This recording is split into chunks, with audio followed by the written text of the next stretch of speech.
А перед началом этого ролика небольшая просьба к нашим зрителям подписаться на канал, поставить лайк. Ваша поддержка очень сильно помогает каналу развиваться и дает нам мотивацию каждый день выпускать ролики для вас с ответами на посягательство на нашу историю.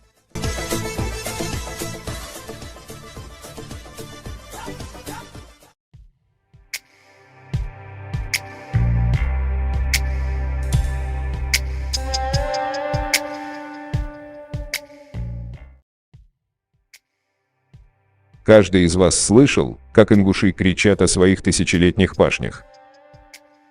Но так ли это? Конечно, нет. По сравнению с чеченскими башнями, ингушские можно считать новоделом. В то время, когда чеченские башни были построены для обороны от нашествий кочевников, ингушские башни были возведены относительно недавно, 150-200 лет назад, и то не от внешних врагов, а от межклановых стычек между издатами Галгаи и остальные тейпами, имевшие статус лайнах, которые позже начали называть себя Галгаи.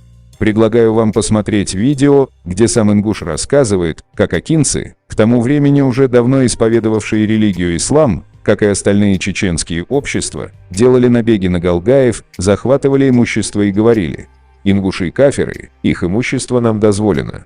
Итак, смотрим.